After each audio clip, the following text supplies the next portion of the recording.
Kozhikode medical കോളേജിൽ വീണ്ടും ചികിത്സാ ഉണ്ടായി എന്ന വാർത്ത വരുമ്പോൾ ഡോക്ടർക്കെതിരെ നടപടി ഉണ്ടാകുമ്പോഴും പിഴവ് തുടർക്കഥയാകുന്നു. ചികിത്സ വേണ്ടത് ആർക്ക്?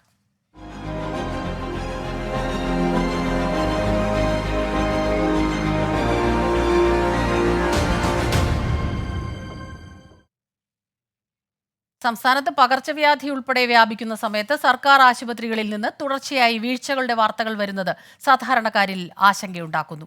കോഴിക്കോട് മെഡിക്കൽ കോളേജിൽ 6ാം വിരൽ നീക്കാനെത്തിയ കുട്ടിയുടെ നാവിൽ ശസ്ത്രക്രിയ ചെയ്തതിന് സസ്പെൻഷനിലായ ഡോക്ടർ ബിജോൺ ജോൺസണെതിരെ പോലീസും നടപടിക്കൊരുങ്ങുകയാണ്. മന്ത്രി വീണ ജോർജ് വിഷയത്തിൽ കാര്യമായ പ്രതികരണത്തിന് മുതിർന്നില്ല.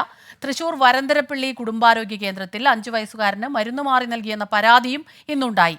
വയോധികയുടെ മരണത്തിൽ ചികിത്സാ പിഴവ് ആരോപണം ഉയർന്നതോടെ ആലപ്പുഴ മെഡിക്കൽ കോളേജ് വീണ്ടും പ്രതിക്കൂട്ടിലായിരിക്കുകയാണ്. കോഴിക്കോട് മെഡിക്കൽ കോളേജ് ആശുപത്രിയിൽ ചികിത്സാ വീഴ്ച തുടർക്കഥയാവുകയാണ്. ഇന്നലെ രാവിലെയാണ് കൈവിരൽ ശസ്ത്രക്രിയക്കെത്തിയ 4 വയസ്സുകാരിയുടെ നാവിൽ ശസ്ത്രക്രിയ നടത്തിയത്. ഈ ഒരു സംഭവം വലിയ വിവാദമായി. തൊട്ടു പിന്നാലെ ഡോക്ടറെ സസ്പെൻഡ് ചെയ്തു. എന്നാൽ ഡോക്ടറെ സസ്പെൻഡ് ചെയ്ത നടപടിക്കെതിരെ ചിലർ രംഗത്തെത്തിയിട്ടുണ്ട്. ഇത്തരത്തിൽ ഡോക്ടർ തെറ്റു സംബന്ധിച്ചിട്ടും ചിലർ ഡോക്ടറെ ന്യായീകരിക്കുന്ന നടപടിയെ ഈ പെൺകുഞ്ഞിന്റെ കുടുംബം വിമർശിക്കുന്നുണ്ട്. മാത്രമല്ല, ഡോക്ടറെ സസ്പെൻഡ് ചെയ്ത നടപടിയെ ഇവർ സ്വാഗതം ചെയ്യുന്നു. തന്റെ കുഞ്ഞിനുണ്ടായതുപോലെയുള്ള ദുർഗതി മറ്റാർക്കും ഉണ്ടാകരുതെന്നും ഈ കുടുംബം പറയുന്നു. നമ്മള് കൈയിന്റെ വിരല് കട്ട് ചെയ്യാൻ പോയിന്, ഒരു നാവിന്റെ അടിയിൽ കട്ട് ചെയ്തിട്ടാണ് വന്നത്. ചോര വരുമ്പോൾ അറിഞ്ഞത് നാവാണ് കട്ട് ചെയ്തത്. സംസാരിക്കലൊക്കെ ഉണ്ട്. സംസാരിക്കുമ്പോൾ നാവിൻ്റെ അവിടെ ഒരു വേദന ഉണ്ട്. വേറെ കുഴപ്പമൊന്നുമില്ല. ഇനി ഒറ്റ കുട്ടിയേക്കും ആർക്കും ഇനി ഇങ്ങനത്തെ ഒരു അബദ്ധം സംഭവിക്കരുതല്ലോ. അതുകൊണ്ടാണ് ഞങ്ങൾ നടപടി എടുക്കാൻ തീരുമാനിച്ചത്. പിന്നെ ഡോക്ടറെ അടുത്ത് വന്ന വീഴ്ചയാണ്. അപ്പോൾ ഇനി ഇങ്ങനത്തെ ഒരു അബദ്ധം ഡോക്ടർക്ക് ഇനി പറ്റരുത്, അതേ ഉള്ളൂ. എൻ്റെ അടുത്ത് വന്ന വീഴ്ചയാണ്, ഇവരെ സമ്മതം ഇല്ലാതെ ഞാൻ ചെയ്തു പോയതാണെന്നൊക്കെ പറഞ്ഞ് സാറ് ഞങ്ങൾക്ക് എഴുതി തന്നിട്ടുണ്ട്. ഡോക്ടർക്കെതിരെ കോഴിക്കോട് മെഡിക്കൽ കോളേജ് പോലീസ് കേസെടുത്തിട്ടുണ്ട്. അടുത്ത ദിവസം തന്നെ ചോദ്യം ചെയ്യലിന് ഹാജരാവാൻ ഡോക്ടറോട് ആവശ്യപ്പെടുകയും ചെയ്യും. കോഴിക്കോട് മെഡിക്കൽ കോളേജിൽ മാത്രം ഒതുങ്ങുന്നതല്ല ഇത്തരം വീഴ്ചകൾ. ആലപ്പുഴ മെഡിക്കൽ കോളേജിലും സമാന രീതിയിലുള്ള വീഴ്ചകൾ സംഭവിച്ചുകൊണ്ടേയിരിക്കുന്നു. ആലപ്പുഴ മെഡിക്കൽ കോളേജിൽ 70കാരി ഉബൈമയുടെ മരണമാണ് ബന്ധുക്കൾ അനാസ്ഥ ആരോപിക്കുന്ന ഏറ്റവും ഒടുവിലത്തേത്. സംഭവത്തിൽ അനാസ്ഥ ആരോപിച്ച് കുടുംബം പാതിരാത്രിയിൽ മൃതദേഹവുമായി പ്രതിഷേധിച്ചതോടെ രാത്രിയിൽ തന്നെ സൂപ്രണ്ടിന് സ്ഥലത്തെത്തേണ്ടി വന്നു. സംഭവത്തിൽ അനാസ്ഥയുണ്ടെന്ന് സമ്മതിക്കേണ്ടിയും വന്നു. ഇതെന്റെ സ്റ്റേറ്റ്മെന്റാ, ഞാനിത് ഒച്ചത്തിൽ വിളിച്ചു പറയുക.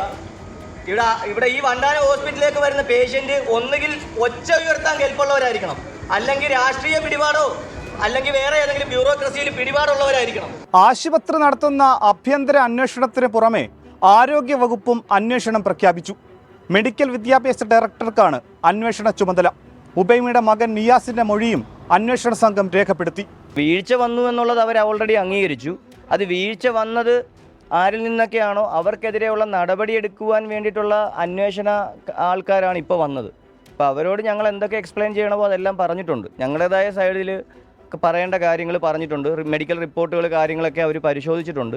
മെഡിക്കൽ വിദ്യാഭ്യാസ ഡയറക്ടറുടെ നേതൃത്വത്തിൽ ഇന്ന് ആശുപത്രിയിലെ സൂപ്രണ്ട്, പ്രിൻസിപ്പൽ, വൈസ് പ്രിൻസിപ്പൽ, ആശുപത്രിയിലെ നഴ്സിംഗ് സൂപ്രണ്ട് എന്നിവരുടെ മൊഴികൾ രേഖപ്പെടുത്തി. ആശുപത്രിയിലെ ഡോക്ടർമാരുടെ സംഘം നടത്തിയ അന്വേഷണത്തിൻ്റെ ആഭ്യന്തര റിപ്പോർട്ട് ഇന്ന് DMEക്ക് കൈമാറിയിട്ടുണ്ട്.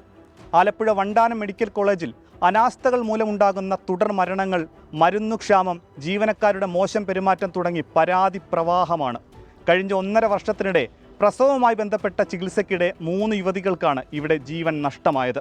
ഇതൊക്കെ ആലപ്പുഴ വണ്ടാനം മെഡിക്കൽ കോളേജിലെ മാത്രം സംഭവങ്ങളല്ല. ഇന്ന് തൃശ്ശൂരിലും മറ്റൊരു സംഭവം റിപ്പോർട്ട് ചെയ്യപ്പെട്ടു. വരന്തരപ്പള്ളി കുടുംബാരോഗ്യ കേന്ദ്രത്തിൽ ചികിത്സ തേടിയെത്തിയ 5 വയസ്സുകാരന് മരുന്നു മാറി നൽകി എന്നുള്ളതാണ് തൃശ്ശൂരിൽ ഉയരുന്ന പരാതി. മെയ് 3-ന് മുണ്ടിനീരിന് ചികിത്സ തേടിയെത്തിയ കുട്ടിക്ക് വേദനയ്ക്കുള്ള ഗുളികയ്ക്ക് പകരം നൽകിയത് പ്രഷറിൻ്റെ ഗുളിക. ഗുളിക കഴിച്ച് രോഗം മാറിയില്ലെന്നത് മാത്രമല്ല, കുട്ടിയുടെ ആരോഗ്യസ്ഥിതിയും മോശമായി. സമീപത്തെ ആശുപത്രിയിൽ എത്തിച്ച് നടത്തിയ പരിശോധനയിലാണ് ഗുളിക മാറിയ വിവരം പുറത്താകുന്നത്. കുറുപ്പടിയിൽ പറഞ്ഞ മരുന്നല്ല കുട്ടി കഴിച്ചതെന്ന് ബോധ്യമായതോടൊപ്പം തന്നെ കുട്ടിയുടെ ആരോഗ്യസ്ഥിതിയും മോശമായി. ഇതോടെ തൃശൂർ മെഡിക്കൽ കോളേജിൽ ചികിത്സ തേടി. പിന്നീടാണ് കുടുംബം ഇതു സംബന്ധിച്ച് പരാതി നൽകിയത്. പരാതിയുടെ അടിസ്ഥാനത്തിൽ DMO അന്വേഷണത്തിന് ഉത്തരവിട്ടു. കുടുംബത്തിന്റെ ഉൾപ്പെടെ മൊഴി രേഖപ്പെടുത്തിക്കൊണ്ട് അന്വേഷണം മുന്നോട്ട് കൊണ്ടുപോകാനാണ് തീരുമാനം. എന്നാൽ മരുന്ന് മാറിയ വിവരം അറിയിക്കാൻ ആശുപത്രിയിൽ എത്തിയപ്പോൾ അന്നേ ദിവസം കുട്ടിക്ക് നൽകിയ മരുന്ന് ആശുപത്രിയിൽ ഉണ്ടായിരുന്നില്ല എന്നുള്ളതാണ് ഫാർമസിസ്റ്റുമാർ കുടുംബത്തോട് പറഞ്ഞതെന്ന് അച്ഛൻ പറയുന്നു. 5.5 വയസ്സായ എൻ്റെ കുട്ടിക്കാണ് വേദനയുടെ ഗുളികയ്ക്ക് പകരം അവർ തന്നത് BP-യുടെ ഗുളിക. അപ്പോൾ കുട്ടിക്ക് ഇത് കഴിച്ച് വല്ലതും സംഭവിക്കുകയാണെങ്കിലെന്ന് അവർ പോയി മെഡിസിനിൽ പോയി ചോദിച്ചപ്പോൾ ഫാർമസിയിൽ മരുന്ന് തന്ന ആളോട് പോയി ചോദിച്ചപ്പോൾ അവർ ഈ ആള് പറഞ്ഞത് ഈ ഗുളിക അവിടുന്ന് തന്ന ഗുളിക അല്ല എന്നാണ് പറഞ്ഞത്. അപ്പോൾ ഈ 4 ഗുളിക എനിക്ക് കിട്ടിയത് ഹോസ്പിറ്റലിൽ കിട്ടിയ ഗുളികയാണ്. രാജ്യത്തിന് തന്നെ മാതൃകയാണ് കേരളത്തിന്റെ ആരോഗ്യ മേഖല. പക്ഷേ അടിക്കടി ഉണ്ടാകുന്ന ചികിത്സാ പിഴവുകളടക്കം കേരളത്തിന്റെ ആരോഗ്യ മേഖലയെ പിന്നോട്ടടിക്കുകയാണ്. പിഴവുകളല്ല, മികവുകളാണ് കേരളത്തിന് ആവശ്യം. വിവിധ ബ്യൂറോകൾക്കൊപ്പം സൂരജ് സജി, 24 തൃശൂർ.